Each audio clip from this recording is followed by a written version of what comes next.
पहले ओडीआई की बात की जाए तो इंग्लैंड ने टॉस जीतकर पहले बैटिंग करने का फैसला लिया। उसके बाद बढ़िया 5-7 ओवर अच्छी गेंदबाजी देखने को मिली। जसप्रीत बुमराह और प्रसिद्ध कृष्णा ने अच्छी गेंदबाजी शुरुआत में की। शुरुआत में फंस रहे थे, अच्छी गेंदें की, 7 ओवर तक तो एकदम शांत रखा। बस समझ लो कि बुमराह, प्रसिद्ध कृष्णा और केएल राहुल ही खेल रहे थे। इंग्लैंड के स्कोर कार्ड की बात की जाए तो जैकब बेथल और बेन डक ने शुरुआत की। बेन डक अच्छे लग रहे थे, लेकिन जैकब बेथल की बात की जाए तो वो स्ट्रगल कर रहे थे बार बार। अच्छी गेंदें बुमराह और प्रसिद्ध कृष्णा ने शुरुआत में की, बहुत अच्छी गेंदबाजी की। उसके बाद आते हैं जो रूट तो यार एकदम रूट ही है, कूटा गाड़ के खड़े हो जाते हैं। यही एक ऐसा प्लेयर है जो आके पूरी इंग्लैंड टीम को बांध के रखता है।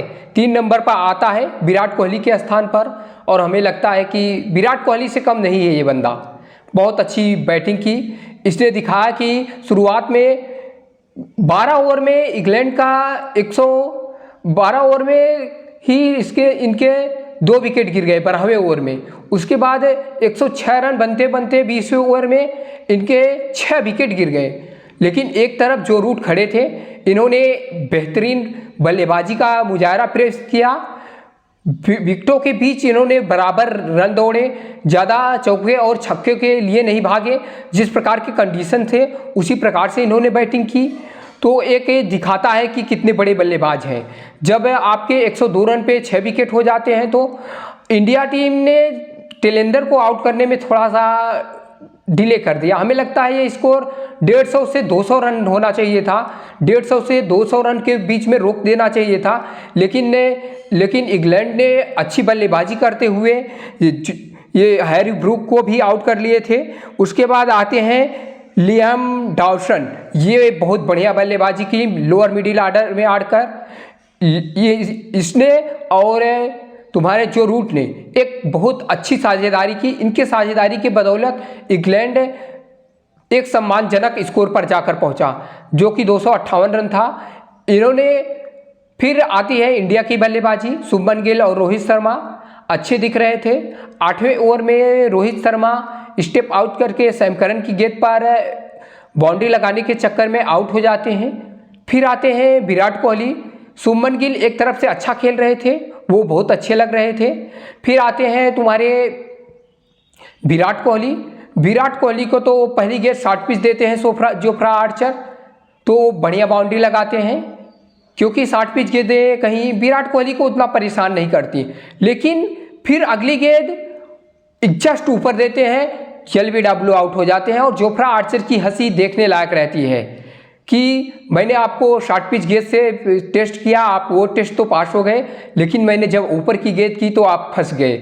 शुरुआत में ऊपर की गेंदें चाहे जो बैट्समैन हो परेशान होता है।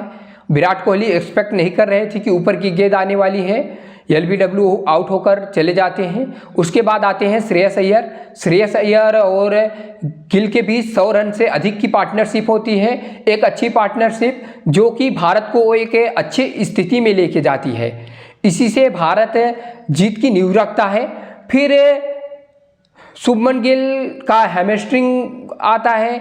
उसके बाद वो 75 गेंदों में 80 रन पर एक अच्छी पारी खेल रहे थे, लेकिन उनकी हैमस्ट्रिंग और इंजरी की वजह से उनको बार बार फिजियो को बुलाना पड़ रहा था। फिर एक समय आया कि उनको बाहर ही जाना पड़ गया। उसी वजह से कहीं ना कहीं भारत की पारी लड़खड़ा गई। फिर श्रेयस अय्यर और फिर आते हैं वाशिंगटन सुंदर।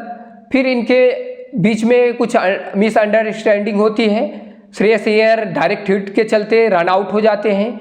फिर आते हैं हमारे केएल राहुल, वो भी ज़्यादा कुछ नहीं कर पाते। बाहर के गेंद जाती हुई छेड़ते समय वो विकेट पे लग जाती है कहीं आके, थोड़ा अनलकी रहे राहुल। उसके बाद आते हैं, उसके बाद अक्षर पटेल आते हैं। अक्षर पटेल और वाशिंगटन सुंदर के बीच मैच विनिंग साझेदारी होती है। क्या कंपोजर दिखाया अक्षर पटेल ने शुरुआत में, धीरे धीरे अपने पारी को बुना।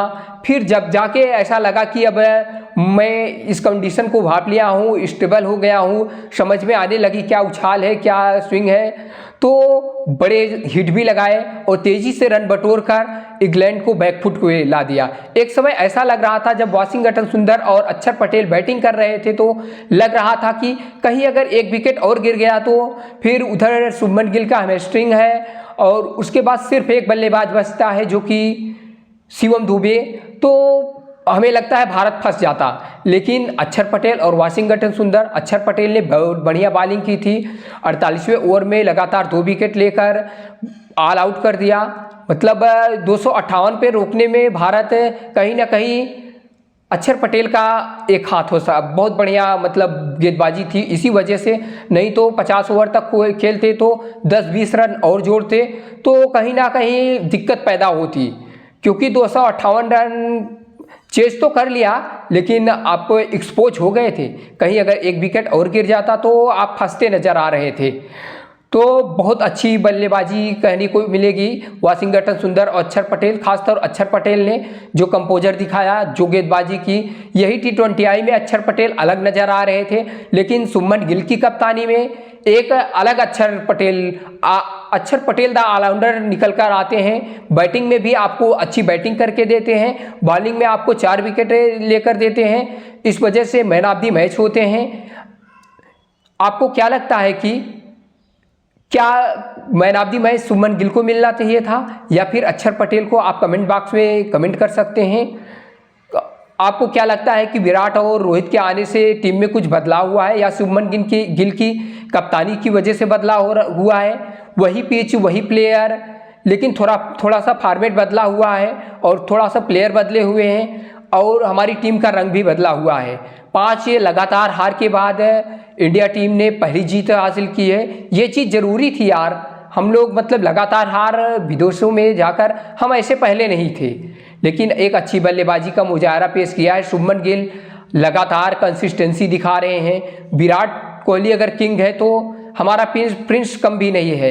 एक समय ऐसा आएगा कि आप प्रिंस को किंग से कंपैरिजन करते हुए देखेंगे, क्योंकि ये ऐसा प्लेयर है, प्रॉपर क्रिकेटिंग शॉट खेलता है और चाहे जैसी भी पिच हो, हर पिच पर कोई ऐसा नहीं है कि पाटा पिचों पर ही बैटिंग करते हैं। इसी पिचों पर जहां सभी बल्लेबाज स्ट्रगल करते हुए नजर आए, शुभमन गिल मतलब कितनी स्मूथली, कितने आराम से रन बना रहे थे।